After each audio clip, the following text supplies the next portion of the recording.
Dans cette vidéo, nous allons voir les fameux faux prophètes, faux docteurs, faux enseignants, faux Christ, faux Messie, séducteurs annoncés par Jésus-Christ.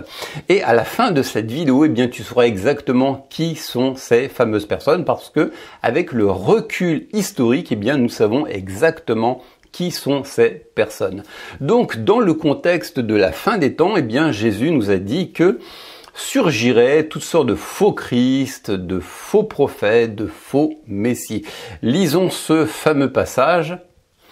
Il s'assit sur le mont des Oliviers et les disciples vinrent en privé lui dire « Dis-nous quand cela arrivera-t-il et quel sera le signe de ton avènement et de la fin du monde ?» Jésus lui répondit « Prenez garde que personne ne vous séduise, car plusieurs viendront sous mon nom en disant « C'est moi qui suis le Christ » et ils séduiront beaucoup de gens. » Alors je précise que toutes ces choses que je vais dire sont tout à fait vérifiables dans des livres d'histoire, dans des biographies ou tout simplement sur Wikipédia. Et le premier que l'on va voir est Dosithée de Samarie. Alors Dosithée de Samarie, on trouve son nom dans beaucoup de livres et on lui attribue même encore l'existence de certains groupes religieux, je ne sais pas comment les appeler, ésotériques, sectaires, j'en sais rien, qui restent certes très minoritaires, mais Dosithée de Samarie serait en fin de compte le fondateur, celui qui a inspiré toutes ces doctrines qui fonctionnent encore. Donc, un an après l'ascension de Jésus, eh bien, Dosithée de Samarie a surgi et a fondé une secte samaritaine. Il déclara être le Messie prophétisé par Moïse et il s'appliquait à lui-même les prophéties d'annonce d'un Messie, tout comme l'avait fait Jésus. Lui et son disciple, Simon Magus, trompaient les multitudes en leur faisant croire qu'il était la grande puissance de Dieu. Donc Dosithée de Samarie s'est manifesté entre l'an 33 et 70. Alors vous pourrez retrouver, je ne vais pas faire une vidéo d'une heure, il y a beaucoup de choses à son sujet, vous vérifierez vous-même sur Wikipédia, il y a toute une page qui lui est consacrée, donc Dosithée de Samarie. On va passer au suivant. Alors pour le coup, j'ai pas de nom, c'est un imposteur anonyme. Donc 3 ans plus tard, après Dosithée de Samarie, un autre imposteur samaritain a surgi et a déclaré qu'il montrerait au peuple les ustensiles sacrés déposés par Moïse sur le mont Gérizim. Beaucoup furent convaincus et trompés, pensant qu'il était le Messie. Ils se sont assemblés, armés autour de lui, mais Pilate l'a rapidement vaincu à l'aide de son armée. Donc, voilà un deuxième imposteur prophétisé par Christ, toujours dans cette tranche 33-70, qui déclarait être l'envoyé de Dieu. Bref, on va passer au suivant, qui est Theudas. Alors, je sais pas comment dire, moi je dis Theudas, c'est peut-être Théoudas, enfin bref. Au cours du 1er siècle, avant l'an 44 et 46, date présumée de sa mort, un prétendu prophète juif nommé Theudas a surgi. Il est rapporté qu'il faisait des miracles. Et voici ce qu'en dit l'historien juif Flavius Joseph dans son livre Antiquité juive. Alors Flavius Joseph, c'est un contemporain du 1er siècle. Il a assisté à la guerre judéo-romaine du 1er siècle et il a vu lui-même cet homme opérer. Donc voilà ce qu'en dit Flavius Joseph. Pendant que Fadus était procureur de Judée, un magicien nommé Theudas persuada une grande foule de gens de le suivre en emportant leurs biens jusqu'au Jourdain. Il prétendait être prophète et pouvoir, à son commandement, diviser les eaux du fleuve pour assurer à tous un passage facile. Ce disant, il séduisit beaucoup de gens, mais Fadus ne leur permit pas de s'abandonner à leur folie. Il envoya contre eux un escadron de cavalerie qui les surprit, en tua beaucoup et en prit beaucoup vivants. Quant à Theudas, l'ayant fait prisonnier, les cavaliers lui coupèrent la tête et l'apportèrent à Jérusalem. Voilà donc ce qui arriva aux Juifs pendant le temps où Cuspus Fadus fut procurateur. Donc voilà une autre personne, un autre séducteur prophétisé par Jésus qui lui, pour le coup, faisait, paraît-il, des miracles. Ensuite survint Félix l'Égyptien. En fait, on l'appelait pas Félix l'Égyptien, on l'appelait l'Égyptien, mais son nom était Félix. Il avait d'ailleurs le même nom que l'empereur en place, enfin le gouverneur de l'époque. Donc en 55, survint un célèbre imposteur égyptien nommé lui aussi Félix, qui rassembla 30 000 fidèles et les persuada de l'accompagner au mont des Oliviers, leur disant que de là, il devrait voir les murs de Jérusalem s'effondrer sur son ordre, en prélude à la capture de la garnison romaine et pour leur obtenir la souveraineté. Craignant que ce soit le début d'une révolte, le gouverneur homonyme, Félix, les attaqua immédiatement, tua 400 d'entre eux et dispersa le reste. Mais l'Égyptien s'échappa. Voilà une autre personne qui se prenait pour un faiseur de miracles, un messie, un prophète, et qui a essayé d'embarquer quand même 30 000 fidèles, ce qui n'est pas rien. Et enfin, on va voir un autre point qui est la révolte, une révolte judéenne.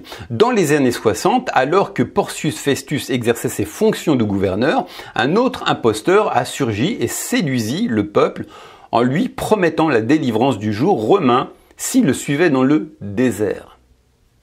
Mais Festus envoya une force armée qui le détruisit rapidement, lui et ses partisans. Alors là, pour le coup, j'ai pas de nom, hein, c'est pareil, un révolté anonyme. Bref, ce que nous dit un livre d'histoire, bref, entre 33 et 66, il y eut de nombreux imposteurs qui prétendaient répondre à une commission divine et trompaient continuellement le peuple, comme Jésus l'a annoncé, hein. Donc voilà, en conclusion, tout cela confirme que ce que Jésus a prophétisé. On va prendre un dernier verset. Si quelqu'un vous dit alors le Christ est ici ou il est là, ne le croyez pas, car il s'élèvera de faux Christ et de faux prophètes. Ils opéreront de grands signes et des prodiges au point de séduire, si possible, même les élus. Je vous l'ai prédit, si donc on vous dit voici il est dans le désert, n'y allez pas, voici il est dans les champs, ne le croyez pas. Donc ces faits sont historiques, ils sont indéniables. La prophétie de Jésus-Christ s'est bel et bien accomplie. Christ a prophétisé que dans la fin des temps surgiraient de faux Christ, des séducteurs, des trompeurs, de faux prophètes, et on voit bien que ces prophéties se sont accomplies. Donc ce qui confirme une fois de plus que la fin des temps a déjà eu lieu. Quand? Eh bien entre 66 et 70, mais lors d'une révolte juive, contre Rome. Hein, il y a eu un soulèvement des Judéens contre Rome et Dieu en fait a utilisé cet événement historique en fin de compte pour juger son peuple.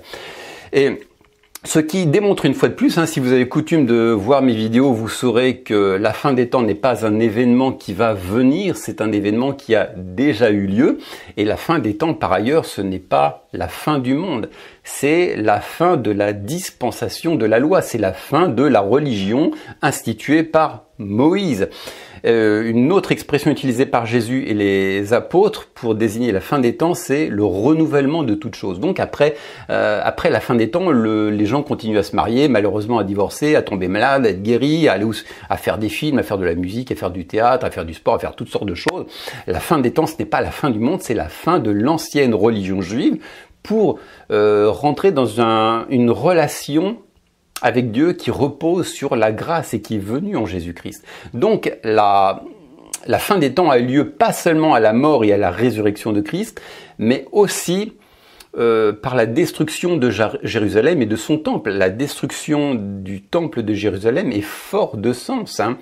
Et on dit bien que c'était un jour, la fin des temps, c'est un jour de colère et Dieu en fait a jugé son peuple. Voilà.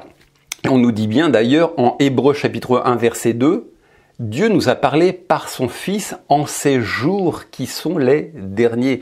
Donc c'est quand les derniers jours? Eh bien lorsque Christ a exercé son ministère terrestre. Je n'invente rien, on a la même Bible, on lit ensemble.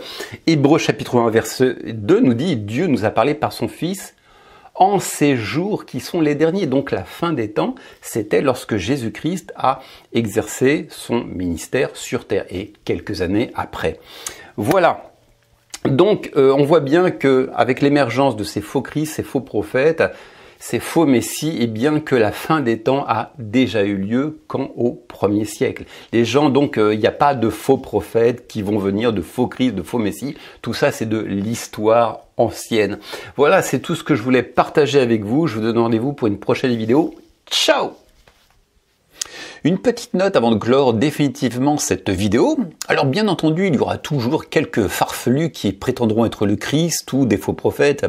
Même actuellement, on en trouve quelques-uns, mais ces personnages sont très peu suivis en définitive et ont peu de crédibilité. Ils sont même plutôt l'objet de railleries et tout le monde se moque d'eux. Dans tous les cas, ils ne répondent pas à la définition que Jésus a donnée des faux Christ ou faux prophètes de son temps. Tout d'abord, ce sont ses contemporains que Jésus a mis en garde. Il leur a dit « Prenez garde que personne ne vous séduise ». Il ne s'adressait pas aux croyants des siècles suivants. Il n'aurait servi à rien que Jésus dise à ses contemporains de prendre garde à des faux prophètes ou faux Christ si ceux-ci n'allaient surgir que plusieurs centaines d'années plus tard. D'autre part, il leur dit que ces faux prophètes les conduiraient dans les déserts. Or, aucun prétendu messie ou prophète actuel ne demande à ses fidèles de les suivre dans les déserts. Actuellement, il y a le gourou d'une secte en Russie qui dit être le Christ, mais celui-ci ne conduit personne dans les déserts. Bref, ces gens n'ont rien à voir avec la mise en garde de Jésus.